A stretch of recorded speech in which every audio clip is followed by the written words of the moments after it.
Let me just get, all right. I could have sworn I saw somebody who wanted to enter. Okay, we'll leave it like that. Okay, good. Okay, go ahead. So basically, I want to start the story. Now, many of you obviously have crossed the Brooklyn Bridge many times and driven over it many times. But basically, the Brooklyn Bridge has had a long history in transportation. And that structure, which was built in 1837 or something like that, it was originally, when we look at the Brooklyn Bridge today, this is what it looks like. And no one would ever assume that this bridge had a very heavy railway system running across it, a cable system, besides the one lane that was used for horses and also walk. The crossing of the bridge was 5 cents by elevator train, the cable train, and it was 1 cent if you were walking. The whole idea of the bridge comes from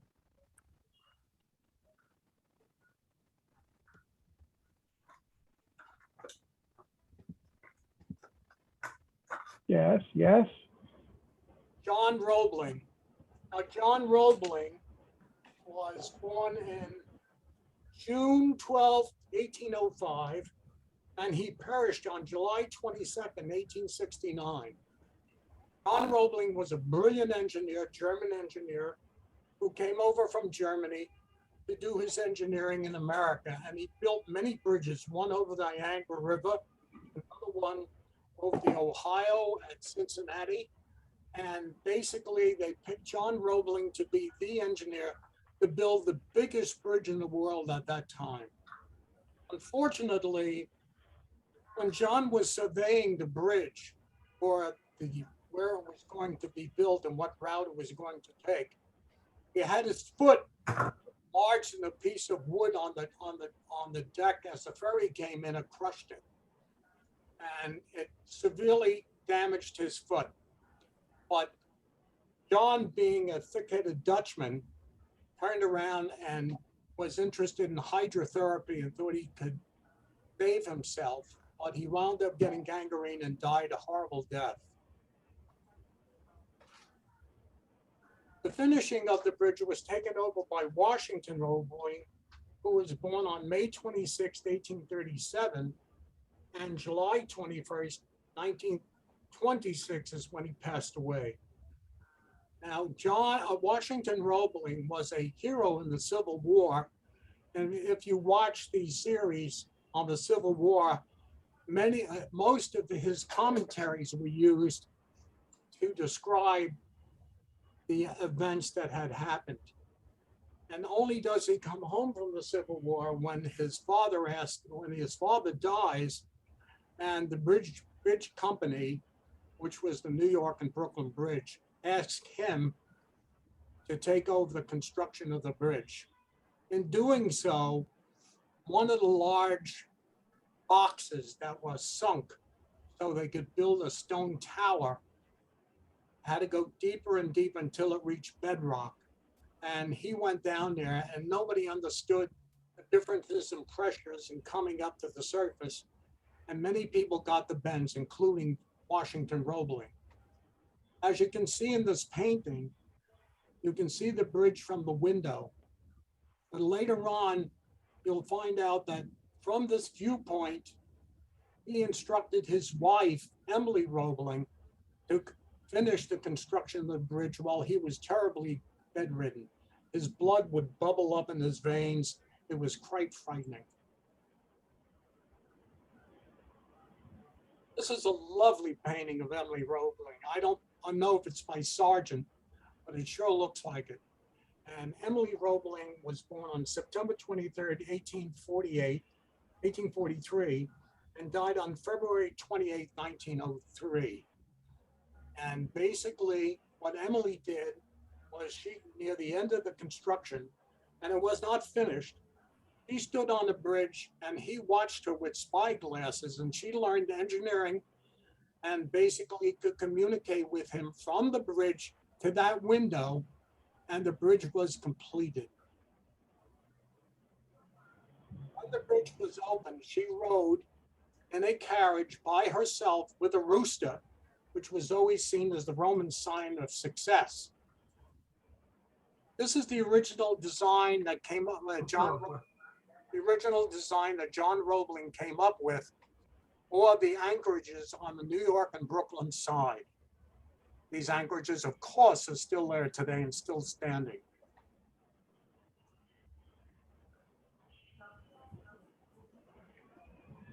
When I say crossing the East River, the person who had the most trouble crossing the East River was George Washington in the Battle of Brooklyn, because at night he had to take his whole men and armaments and flip over to the city of New York, which was Manhattan. Got to remember, Brooklyn is a city at this time, not part of the city of New York. And so the East River was always a major crossing that was always difficult. And so the East River had a number of ferry systems. One of them was the Fulton Ferry, which was the busiest. And the Fulton Ferry, you can see from all the horse cars down there, and you can see the anchorages of the two piers of the Brooklyn Bridge, one on the Manhattan side, one on the Brooklyn side. Later on, the elevated line would come down to Fulton Ferry, but by that time, the ferry system was pretty much out of business. Today, there's no remnant of the Fulton Ferry. On May 5th, 1883, the Brooklyn Bridge opened. Ceremonies were held by President Chester Alan Arthur. You all remember him. And they walked from New York City, the City Hall, across the bridge to the city of Brooklyn. The bridge was called the New York and Brooklyn Bridge, the East River Bridge, and the Brooklyn Bridge. In 1915, it was originally officially named the Brooklyn Bridge. One of the things that people in Brooklyn were very steadfast about having this bridge built, much more than Manhattan. Manhattan, you must remember, was still corrupt with Marcy Boss Street and his ring of criminals. And so anyway, it was very difficult. When the bridge was being built, a Brooklyn wire company was chosen, and the wire that was used on the bridge, Roebling inspected and found out that it was no good. So Roebling, out of his company in Trenton, took on the responsibility of recabling the whole bridge with his cable over the rotten wires. On the top left, you'll see the original Brooklyn station or the cable railroad. And on the right, you'll see the Brooklyn station, the Manhattan station in New York City for the cable railroad. Now, the Roeblings are in the cable business. So one of the smart things that they did was they included a cable railroad to cross the bridge. On August 24th, service begins with two types of cable cars.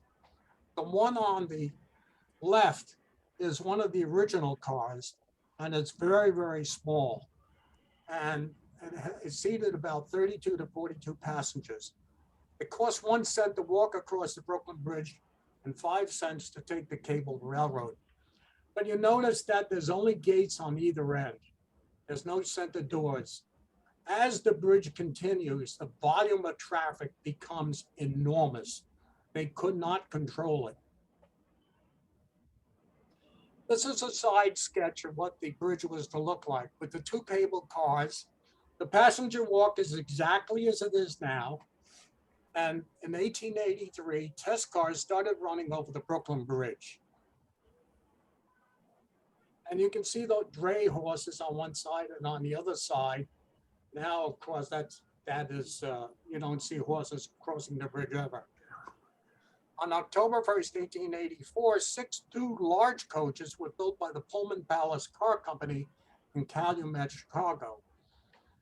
December 1st, 1885, 1,009,544 had used the cable line at night using steam locomotives that carried 12,000 passengers across the bridge. It became the heaviest rail line in New York State's history. The cars are absolutely gorgeous, but they needed the center door because the mobs on both sides were so great. If you notice the end platform of the car had two double doors that split open, and the cars were wider than the normal elevated cars.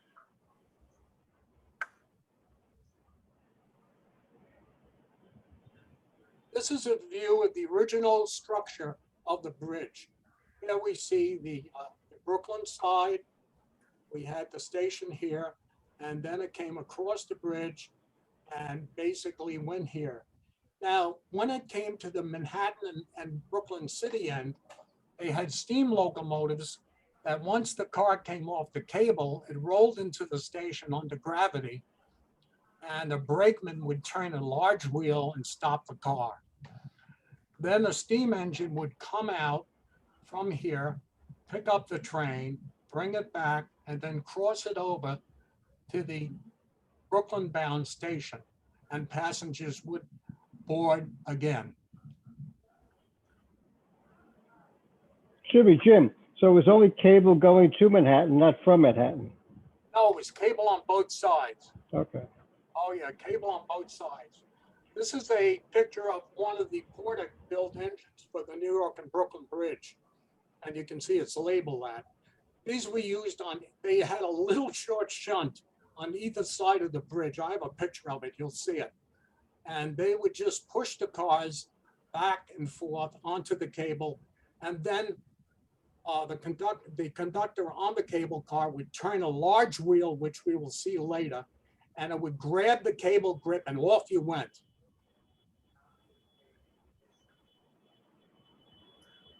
The train of three cars would come off the bridge at grade and coast into the terminal. And the steam engine would connect to the empty train and bring it in out of the terminal and shunt it to the departing platform. At all aboard, the steam locomotive would push the train onto the cable and the conductors would apply the grip. There was a headway of 80 seconds when another train crossed the span. The first cable lasted 1,140 days before it had to be replaced. Jim, thinking of the San Francisco cable system, why was a steam engine required for the last few hundred feet? The steam engine was required because they didn't want to bring the cable into the terminal. Okay. They didn't want to go through the switches. The steam engines could do it a lot faster and better. Okay. Here's a picture of one of those engines pushing a Brooklyn-bound train onto the structure.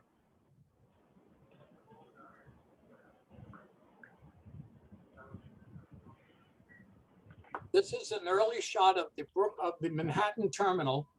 There you see the First and Second Avenue L station and this lovely promenade, which connected the ferry, cable railroad to the Manhattan Elevated Railway. And this crossed Chambers Street, not Chambers Street, but Park Row, so you could get to City Hall Park without going through traffic. And there's a car in the station there, and the steam engine ready to come out of the barn to cross over and basically shunt the train back onto the cable. It's amazing when you drive over the bridge today to think that all this activity happened on that bridge. Here we can see the cable and all the wheels that carry it. And it's very high here because this way the conductor could turn on the cable grip in order to grip the cable. And the cars ran about 5 or 6 miles an hour. It wasn't a great speed. You can see the width of the cars. Later on, we'll talk about when the BRT takes over. Here's the interior of the station much later.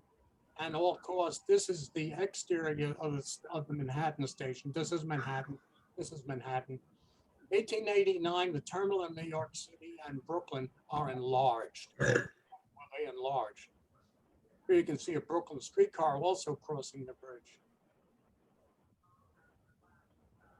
The new terminal in Brooklyn what happened was is that the Brooklyn Union Elevated and the Kings County Elevated, in order to cash in on the huge travel over the Brooklyn Bridge, built two separate stations. This top loop here, which you see a train going around, was built by the Brooklyn Union. The station under here was called Kings County Terminal. And the Kings County on the steam would come in here, and this was also on the steam before electrification. Here And this is all Sand Street, the station. this is Sand Street, Brooklyn, which is now the park, the large park that you see there, Cadman Plaza. And basically all of this was taken up by transportation.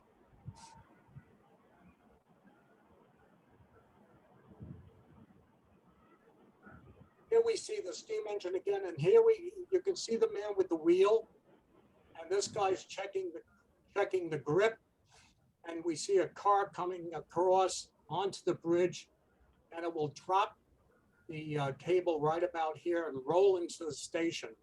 Here, the steam engine will shunt the cars onto the cable. Once the cable grips, it goes back into the terminal. And of course, you can see the dress of the day.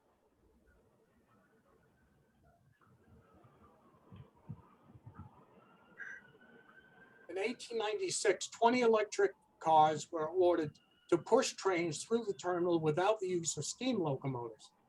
And you can imagine the use of steam locomotives are dirty, you have to clean them, you have to maintain them. The electric was much more efficient. Here we see the controller, I have that circle of the man operating the car. Actually, he's not, but basically here's the third rail shoe, which they used. And in 1897, steam locomotives were retired. It was sold to a lot of banana republics and sugarcane plantations in the South. But the crowds that both of these stations got were enormous. Here is a shot right outside the Brooklyn terminal, probably still when it had steam. And you can see the dress of the day and a conductor of the day.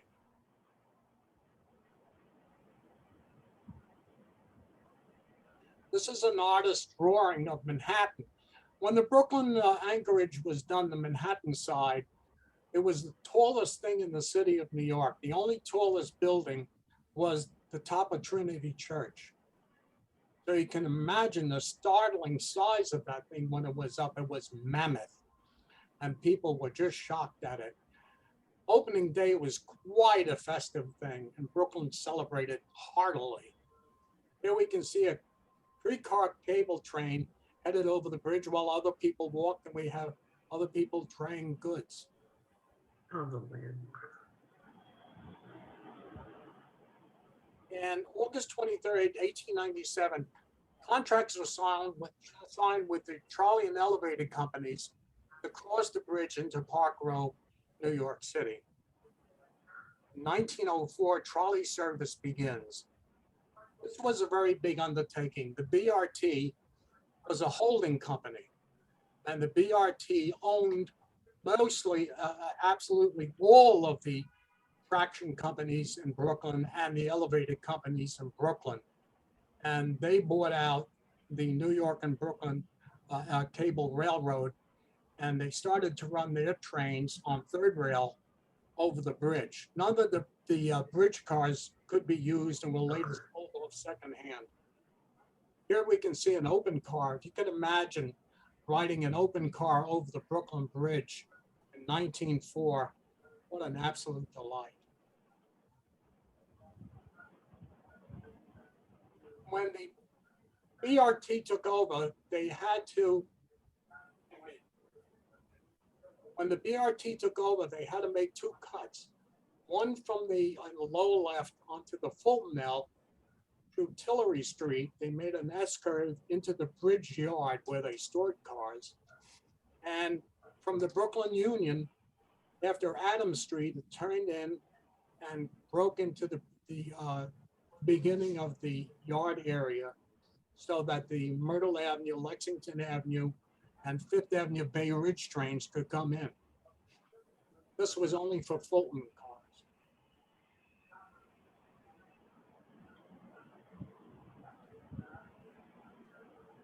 You could see the crowd of people on that platform.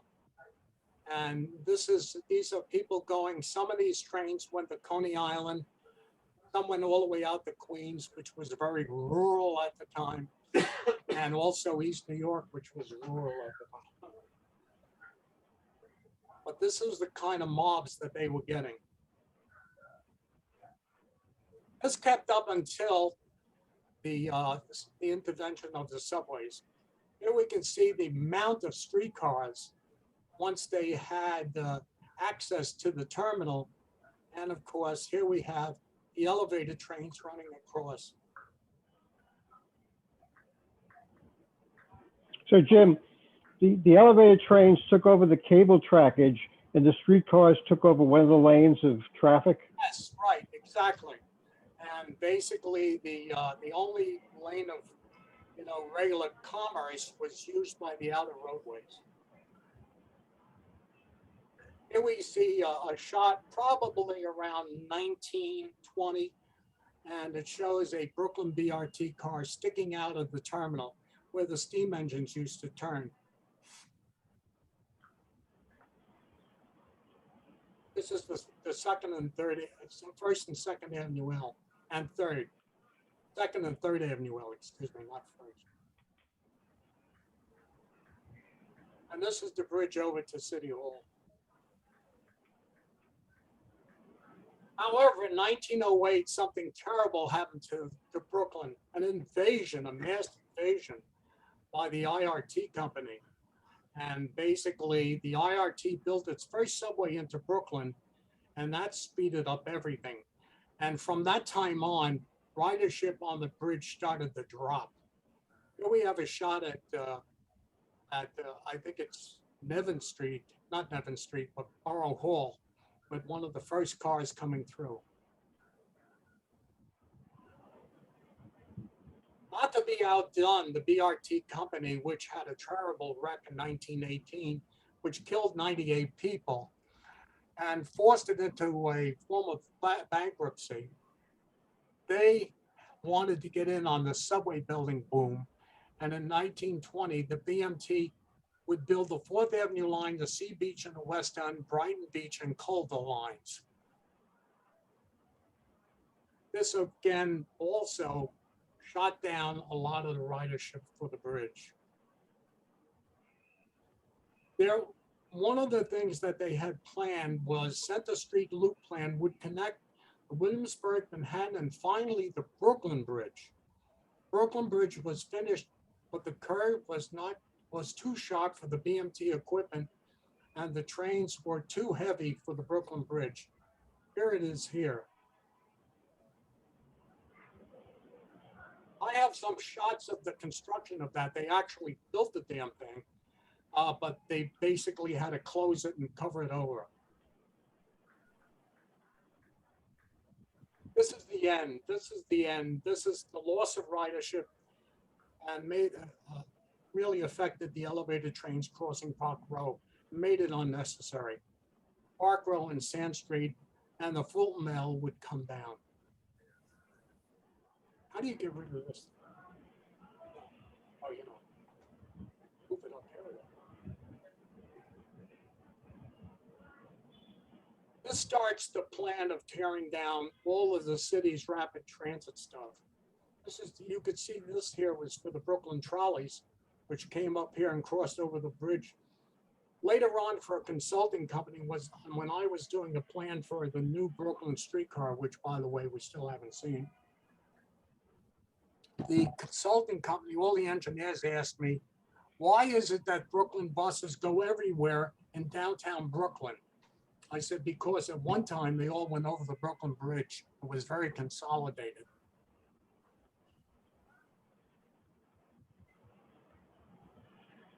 This is a daily news article of the last train across the Brooklyn Bridge. And basically that was it. What year was that, Jim? I think it was 1940. If anybody else knows, I know somebody would ask that question somewhat rude. And basically, I don't know offhand.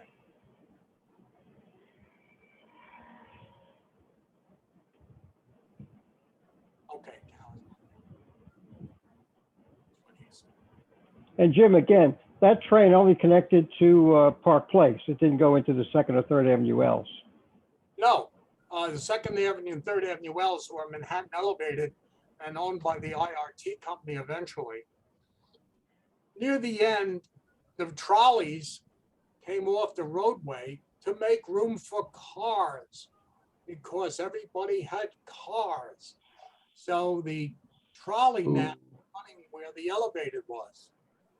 And here is a Brooklyn PCC car, which is crossing the Brooklyn Bridge. This is from the Manhattan. I call it anchorages. Somebody corrected me and said it's towers. But basically, we'll have to look that up and see who's right. But you can see the loops down here with more streetcars down here. But now they had 2 lanes for auto traffic. At the far end where Park Row Station was that covered this whole thing, Wow. they had a series of loops, which has, series of, these are all PCC cars, just happen to be, generally was a series of different types of cars. Around 2010, they were digging up downtown by the Brooklyn Bridge, and I saw pieces of girder rail trolley track, which was from these loops. Unfortunately, I didn't get out of the car and grab one. Is that 3 or 4 loops? I'm looking at them. Yeah, there's about 5 loops. Wow. And they also had a stub track where they had a shelter car right behind here.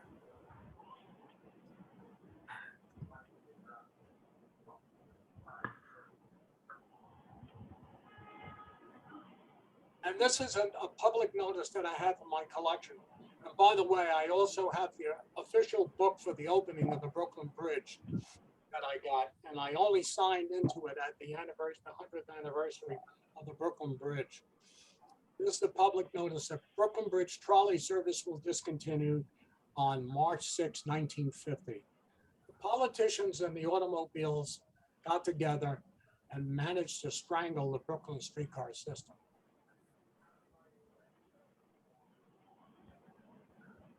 And look what we have with the bridge's future. Bike paths, the way to the future. Why are we driving? Why are we walking? Long live Schwinn. Long live Schwinn. Great God. There we go. This could be the future, ladies and gentlemen. After all that history, we wind up with this crop. You need the exercise, Jim. Yeah, really, I need more than that. But anyway, the trolley's gone, the L's gone, but the looms are still here. Jim, a question.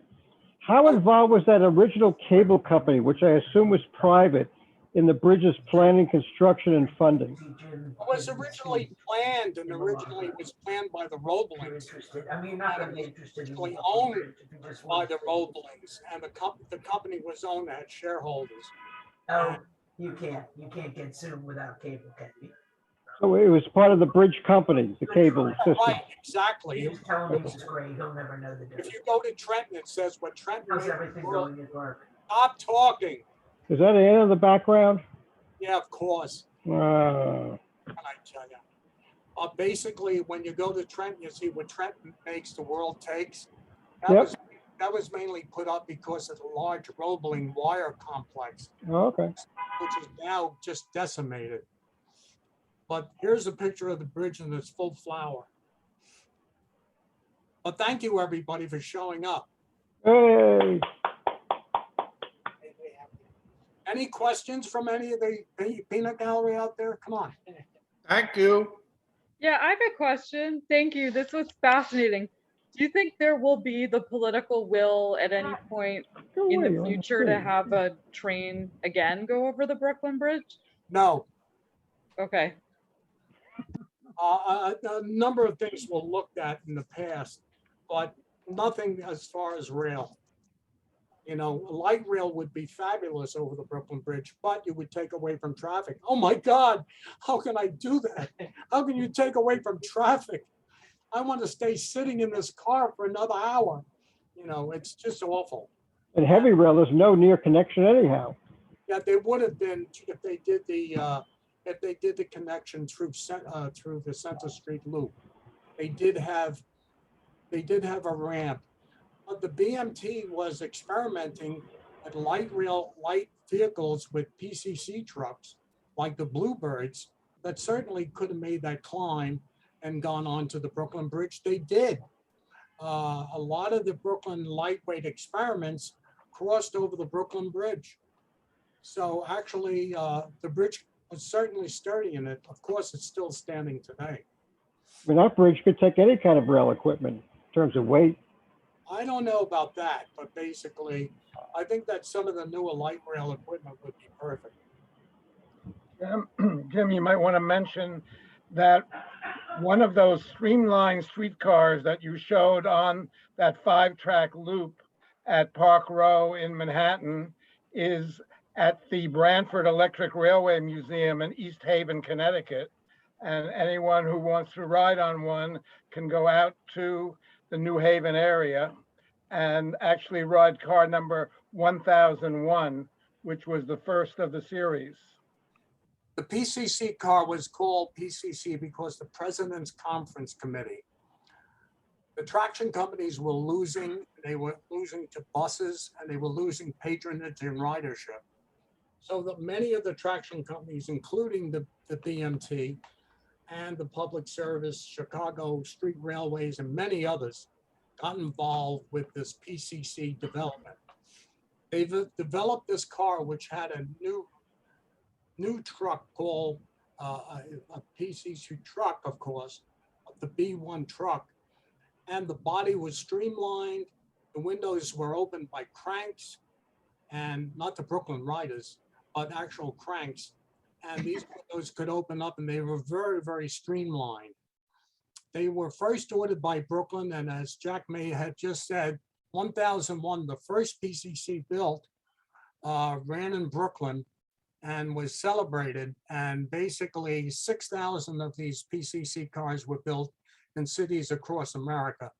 You can still see them running in cities like San Francisco, Kenosha, and a number of other cities, including San Diego, El Paso, and they are a triumph of American engineering. And Brooklyn was the first one. They ordered 100 cars, and actually they ran until 1955 from 1936. You got to remember that trolleys outlive buses. Trolleys can last for 50 years. The Hudson Bergen cars are now 21 years old, and they look as good as the day that they were delivered. Some of those Not to PCCs, mention the Newark trolley system, subway system. How old are those cars? They're the same as the New York City subway cars. They got rid of all the PCCs. Oh, did they? Oh, okay. the PCCs that were built for Boston in the early, in the 1940s, several of them are still running every day on the Mattapan-Ashmont line in Boston. And who knows how much longer they're going to continue to run, but they're already a good 60 years old, and again, run every day. In rush hours every 5 minutes. And if you look at the picture that's there right now, the New York City Transit Museum, which is in Brooklyn, has a train of those Brooklyn elevated cars, which every now and then is actually operated for the public. But you have to keep your ear to the ground to find out when it's going to be operated. And those cars were built in 1904, and basically they still look as good as the day they were built because they have a steel underframe. But basically, New York City has a great tradition of transportation design. And Brooklyn was one of the fathers of many of these designs. I would say most of them, and certainly had really progressed the company to a great extent. The problem was we had the little flower, the basically, what's it, LaGuardia. And LaGuardia wanted new clean buses. He didn't want to have anything to do with trolleys or streetcars. He thought they were old fashions. Let's get rid of them. Let's get buses. They're all clean and they're marvelous. People love them. And He did like the IND though. yeah, he did build the IND to places where nobody was going. But basically, he was not very good for the street railway system. And he went after the BMT and the Third Avenue Railway system and pressed them until they actually had to get rid of their streetcars. Brooklyn later, but Third Avenue Railway sooner. Any more questions? Any What's your favorite color? blue? I think you need a long rest. I do. It's been a long day. Thank you all. I'm sorry for the technical problems, but blame it on Jose. I just taught him English today too. I have one more question. Go ahead. Mr. Roebling with the bends, is that something you recover from? No, he never did. Really? He had that all of his life. Oh, Basically, it was terrible. He would have to sit in a chair with a comforter on there, and he couldn't do very much after that. He did no engineering after that. And basically, he was just finished. And by the way, one of the Roebling sons went down with the Titanic. But, you know, talk about building a bridge and going down with a ship. Truly a family with hydrophobia. Yes, certainly. But basically, no. He had that problem all his life with many disturbing attributes due to the bends. wow. And they Yeah. couldn't cure it. Well, good night, everybody. Okay, thank you very much, Jim. It was Thank very you. good. And if you're still there, give me a call. Claire is here also. Thanks, Jim. Bye. No problem. Bye. Thank you. Bye.